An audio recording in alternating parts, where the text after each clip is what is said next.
The gates of hell have opened on Hamas in the Gaza Strip. The Israeli Air Force sent waves of strikes on dozens of targets in Gaza starting at 2:20 a.m. on Tuesday morning, with dozens of fighter jets striking numerous targets in the Gaza Strip. The IDF confirmed in initial reports that Mahmoud Abu Watfa, the Deputy Interior Minister, and at least 5 other senior Hamas officials were amongst the casualties of this strike. The Prime Minister's office announced that the decision was made after Hamas refused to release the hostages and rejected all the proposals within the negotiations framework. Behind the scenes of the surprise attack in Gaza, it became evident how the ceasefire collapsed. Israeli sources who were in constant contact with Trump administration officials announced that the diplomatic effort had reached its limit. And Minister of Defense Israel Katz had repeated Trump's threat, saying that if Hamas does not release all the hostages, the gates of hell will open on Gaza. And Israel also consulted with the administration in Washington and informed it prior to the extensive wave of strikes in the Gaza Strip.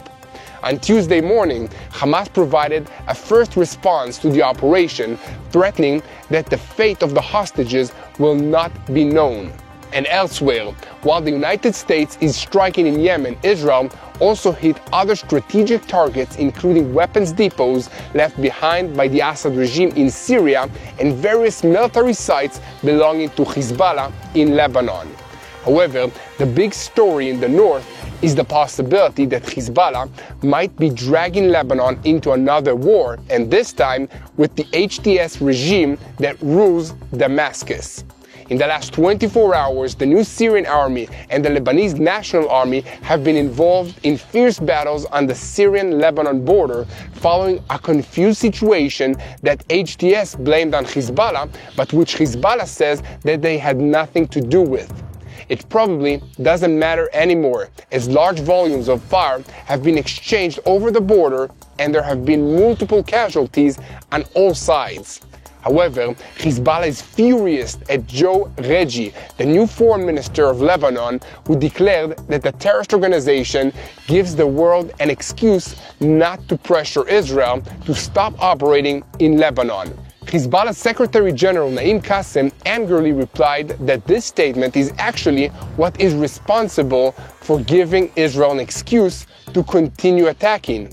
But then, Reggie replied that Hezbollah's war with Israel brought Lebanon to the state it is in right now. And elsewhere, United States President Donald Trump has issued a dramatic threat to Iran, publicly declaring on Monday evening that from now on, any shot taken by the Houthis in Yemen against ships sailing in international waters will be considered as having been fired by Iran itself. The White House spokeswoman followed this up by declaring that there's a new sheriff in town. Iran would do well to take Trump seriously.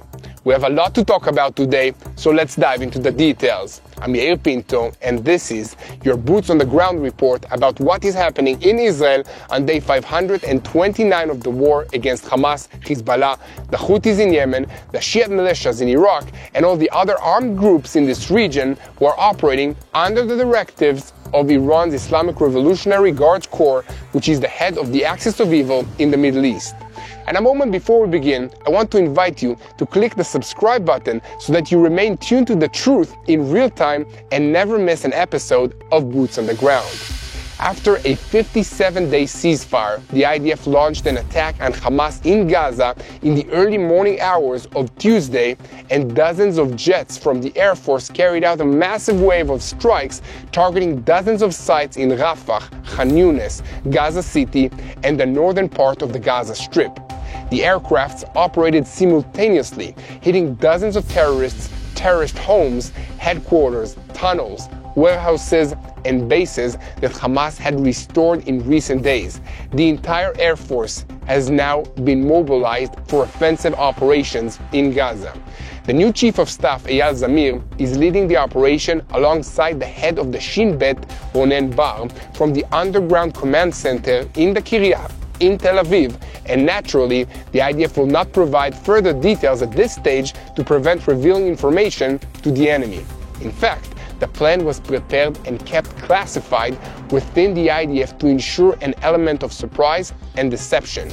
However, the IDF did say that Hamas had been observed preparing to execute new attacks, rearm, and strengthen itself, adding that the attack would continue as long as necessary and could expand beyond aerial operations.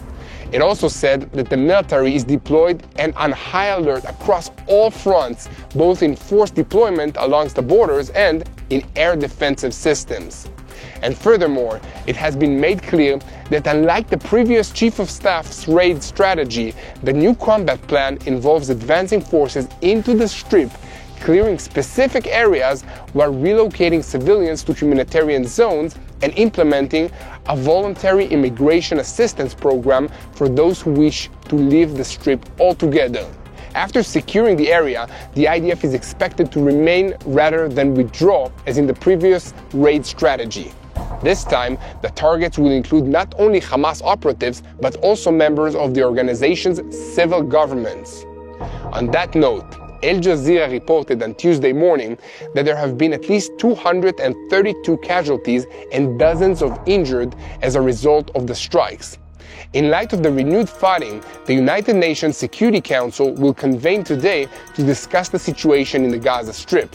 For Israel's part, the Prime Minister's office issued a statement saying that Prime Minister Benjamin Netanyahu and Defense Minister Israel Katz have instructed the IDF to act forcefully against the Hamas terrorist organization in the Gaza Strip. This comes after Hamas repeatedly refused to release our hostages and rejected all the offers made by the United States President Envoy Steve Witkoff and the other mediators. An official government statement added that the IDF is currently attacking Hamas terrorist targets throughout the Gaza Strip to achieve the war's objectives by setting a political leadership, including the release of all the hostages, both living and fallen. From now on, Israel will act against Hamas with increasing military intensity. Defense Minister Israel Katz also issued a statement saying that tonight we resumed fighting in Gaza due to Hamas's refusal to release the hostages and its threats against IDF soldiers and Israeli communities. If Hamas does not release all the hostages, the gates of hell will open on Gaza, and Hamas's murderers and rapists will face an IDF force unlike anything that they have ever seen before. We will not stop fighting until all the hostages are returned home and all war objectives are achieved.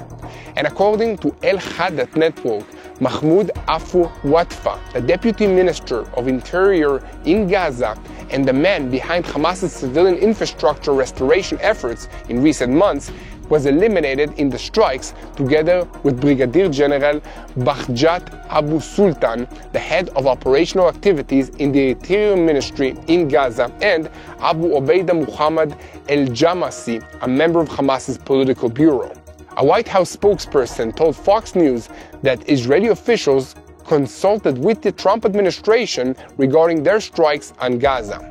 President Trump made it clear that Hamas, the Houthis, Iran, and anyone who seeks to terrorize Israel and the United States will pay a heavy price. Now, let's back up a few steps to take a look at what happened before Israel launched its attack. But a moment before we dive into that, I want to invite you to click that subscribe button so that you stay tuned to the truth of what is happening in Israel in real time.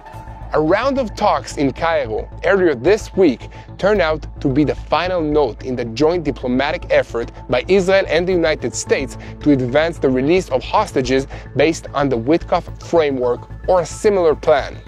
Israel's efforts were sincere, but in the end, the gaps were too wide and could not be bridged. President Trump's special envoy, Steve Witkoff, proposed the release of 10 living hostages, the remains of several fallen hostages, in exchange for a ceasefire lasting until the end of Passover, and Hamas blatantly rejected this idea. Israel then proposed that 8 living hostages be released. Hamas representatives told the mediators that the organization would only consider Adam Bochler's proposal, which involved releasing only American citizens, including soldier Idan Alexander, and the remains of 3 or 4 fallen hostages, and only on the condition of beginning negotiations for a permanent ceasefire and a full withdrawal of IDF forces from the Gaza Strip. But Israel rejected what it called a selection maneuver. Following this exchange, Israeli officials in direct contact with the Trump administration announced that the diplomatic effort had been exhausted. The plan to resume intense fighting was ready, and the cabinet authorized the prime minister and the defense minister to decide on the timing. The decision to return to combat was finalized on Monday in a meeting convened by Prime Minister Benjamin Netanyahu at the Kiryat in the IDF headquarters in Tel Aviv. Israeli sources clarified that this step was fully coordinated with the United States, and Washington supports Israel's decision to apply massive military pressure on Hamas. This time, the fighting is taking place without humanitarian aid entering the Gaza Strip since March 2nd, because unlike the Biden administration, the Trump administration does not demand that Israel continue supplying aid even during combat. Israel estimates that this new situation may aid the war effort against Hamas. Hamas, for its part, issued a threatening message regarding the fate of the hostages, stating that Netanyahu and his extremist government have exposed the hostages in Gaza to an unknown fate. In their statement, Hamas said, "We call on the mediators to place full responsibility on Netanyahu and Israel for violating and collapsing the agreement. We call on the Arab League and the Organization of Islamic Cooperation to take historical responsibility by supporting our people's steadfast resistance and breaking the unjust siege on the Gaza Strip." Hamas also called on the United Nations and the United Nations Security Council to urgently convene and issue a decision forcing Israel to stop the war. Since everyone else is issuing statements, I have a statement of my own on all of this situation. Even my 4-year-old daughter understands the principles that whoever plays with fire gets burnt. Over the past few months, we have watched Hamas terrorists celebrate their victory, so-called, over our hostages, using psychological terror tactics, manipulative negotiations, and every other method to torment the Israeli citizens. This all began on October 7, and it has been allowed to continue for far too long. Israel cannot observe anymore and should not be asked to. It is time to end this despicable terrorist organization and its Iranian-fueled ideology of hatred and violence once and for all. No more mowing the grass. It's time to uproot the problem and plant something new in its place. Here at TBN Israel, we will continue reporting on every development in regards to the IDF's renewed attacks on Hamas. As always, we ask you to help us spread the truth by sharing our videos on YouTube, following us on social media, and above all else, pray for the peace of Jerusalem. We should also remember that the attacks against Israel haven't stopped. On February 27, a terrorist rammed his car into a crowded bus stop near Karkur Junction in Israel, leaving 14 people injured. This is including a 17-year-old Yair Gur, who was critically wounded. In a matter of minutes, Magen David Adom was there. Paramedics treated the wounded on the spot, stabilized the most critical, and rushed them to the hospital, doing everything possible to save lives. Unfortunately, Yair passed away days later. This is why Magen David Adom must always be ready. Every second counts, and their ability to respond depends on having the right equipment, enough ambulances, and trained responders on standby. But they can't do it alone. Your support ensures that they have what they need to save lives in the next emergency. So please visit www.savelifeisrael.com and make a difference. Now, back to the news, and switching to the northern arena. The IDF announced on Tuesday morning that it attacked military sites of the Hezbollah terrorist organization, where the organization's terrorists and weapons were identified. The terrorist activities at these sites poses a threat to the state of Israel and constitutes a blatant violation of the understandings between Israel and Lebanon. The IDF will continue to act to remove any threat to the state of Israel and will prevent any attempt at rehabilitation and entrenchment of the Hezbollah terrorist organization. Shortly after the attacks in Lebanon, the Air Force also attacked the Dara area in southern Syria. And according to the IDF spokesperson's unit, military sites were attacked that contained strategic weapons and military equipment left behind by the Assad regime forces, which the new HTS regime was attempting to salvage. The IDF declared that the presence of these weapons in southern Syria constitute a threat to the state of Israel. The IDF will not allow a military threat in southern Syria and will act against it. And according to another Syrian report, the attack targeted a military site in the countryside of Dara, and afterwards there was a long and very loud series of secondary explosions as the ammunition that had been stored at the site cooked off.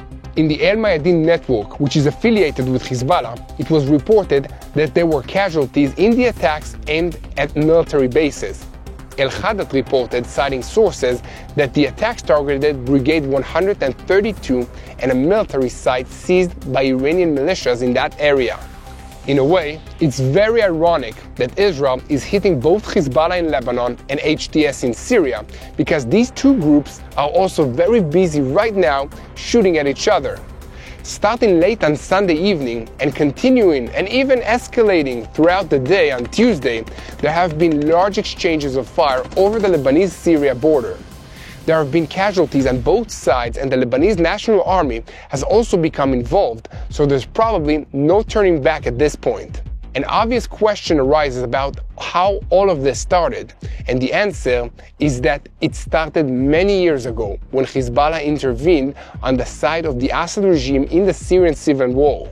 They were some of the regime's most effective combat units, carrying out devastating attacks against the Al-Qaeda affiliates, which HTS is a direct descendant of. They also committed atrocities against the Sunni population of Syria, and Al-Qaeda vowed to one day take revenge. Now, it looks like that day has come. However, the more immediate cause of this rapidly escalating conflict is an incident that occurred on Sunday, in which 3 fighters from the new Syrian army, which is what HTS has started calling itself, went missing in an area near the city of Homs on the border between Lebanon and Syria. A few hours later, the Lebanese National Army turned over the dead bodies of 3 men to Syrian authorities, and the HTS regime announced that they believe tribal militias associated with Hezbollah had kidnapped and murdered them. There was some video evidence to support this claim, but Hezbollah flatly denied having anything to do with it. HTS did not believe them, and soon they started deploying large numbers of troops as well as tanks and artillery to the border area. Shots were soon being exchanged over the border, and Hezbollah even fired rockets at the Syrian forces. Casualties were suffered by both sides, and soon units of the Lebanese National Army also began firing at the Syrian side. And meanwhile, it was reported that residents of Shiite villages near the border have begun evacuating to other parts of Lebanon. Like I said before, this started a long time ago, and the fall of the Assad regime in Syria was the beginning of a countdown to the inevitable series of events that we are now witnessing. Candidly, I am surprised it happened so quickly, but maybe I shouldn't be. The hatred between Sunni and Shiite Muslims runs deep, and it has been a fact of life in the Middle East for centuries. In any case, on Tuesday morning, the exchange of fire between the sides continued and quickly shifted from light arms fire to rocket launches and Kornet anti-tank missiles. According to reports in Arab media portals, several casualties have been suffered on both sides, and there is every indication that the violence will only escalate moving forward.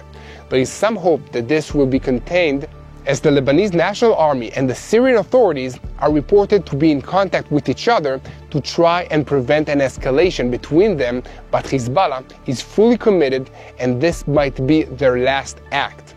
The Lebanese foreign minister published a statement putting the blame for this situation squarely on Hezbollah, saying, "He who gives Israel the excuse is not the foreign minister nor the state of Lebanon, but rather the one who clings to his weapons and divides rules between himself and Israel." It was not the foreign minister who declared a war of support to the Gaza Strip. It was not the foreign minister who called to conquer the Galilee and the northern part of Israel. It was not the foreign minister who declared that Israel is weaker than spider's web.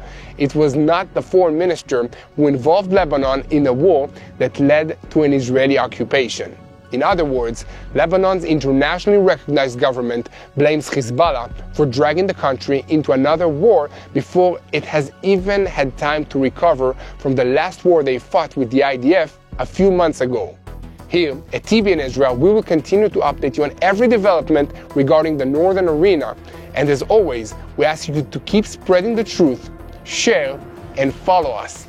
Please click the subscribe button to be part of our movement of sharing the truth and praying for the peace of Jerusalem. Now, we switch our focus yet again to the American campaign against the Houthis in Yemen. President Trump issued a statement on Monday evening declaring that Tehran dictates every step of the Houthis and provides them with money, weapons, and intelligence. From this moment, every shot of theirs will be considered one fired by the leadership of Iran, and it will bear the responsibility and the severe consequences. For every Houthi attack, Iran will bear the consequences, and they will be severe. During the night between Sunday and Monday, the El Masirah channel associated with the Houthis reported 2 additional American attacks carried out in the port city of Hodeidah in western Yemen. The Houthi-controlled Ministry of Health reported that the nighttime American strikes claimed the lives of at least 53 people and wounded nearly 100 in the capital Sana'a and other provinces, including the northern Sada province, the Houthi stronghold. At the same time, according to reports in Saudi Arabia, the head of personal security of the Houthi leader in Yemen, Abdul Maliki al-Houthi, was among those that were eliminated. This comes after over a year in which the Houthis systematically attacked international ships in the Red Sea, sinking 2 vessels and hijacking another in what they defined as acts of solidarity with the Palestinians in the Gaza Strip. The Houthis claimed on Sunday that they attacked the aircraft carrier USS Harry S. Truman with missiles and an unmanned aerial vehicle, but the Pentagon said there was no damage to any American ships from this attack. Nevertheless, Houthi leader Abdul Malik al-Houthi said that his fighters would attack American ships in the Red Sea as long as the United States continues its attacks on Yemen. A Pentagon spokesperson replied by reiterating that the United States is operating against the Houthis, who are supported by Iran, in order to restore calm to maritime trade in a vital, important international shipping lane. He emphasized that they have no intention of causing regime change in Yemen or entering an endless operation in the Middle East. He also claimed that they will stop as soon as they have received a commitment from the Houthis to cease their terror activities against the ships in the Red Sea. However, Israeli intelligence officials believe that the Houthis will not go along with this plan, but will insist to continue firing at US forces as long as they have any capacity to do so. There is also a strong likelihood that they will try and attack Israel in order to demonstrate their capabilities and preserve their honor. From the Israeli perspective, the scenario is that the Houthis, that are based in mountainous and rocky terrain and thoroughly concealed their military production arrays, are capable of extending the range of their fighting beyond Yemen's border. Senior officials in the IDF and the intelligence community in Israel argue that targeted strikes on their leadership could disrupt their operational capabilities and pave the way for military moves by the legitimate Yemeni government. Guys, please keep spreading the truth, share, and follow us. And most importantly, pray. Pray for our hostages in Gaza who are held by the terrible terrorists of Hamas. Pray that they return quickly and safely to their families back in Israel. Pray that the IDF succeeds in eradicating evil and destroying Hamas in the Gaza Strip and from this region. Pray for the safety of the IDF soldiers wherever they are, if it's Syria, Lebanon, the Gaza Strip, or Judea and Samaria. And most importantly, pray for all the civilians that are affected by this conflict, that God will comfort them, and keep praying for the peace of Jerusalem. Hello, this is Mati here in Jerusalem with TBN Israel. This is Yair Pinto from TBN Israel here in Jerusalem. TBN Israel is keeping viewers informed with Israel-focused news, culture, and what God is doing in this land. Support TBN Israel today online at tbn.org/Israel. Thank you.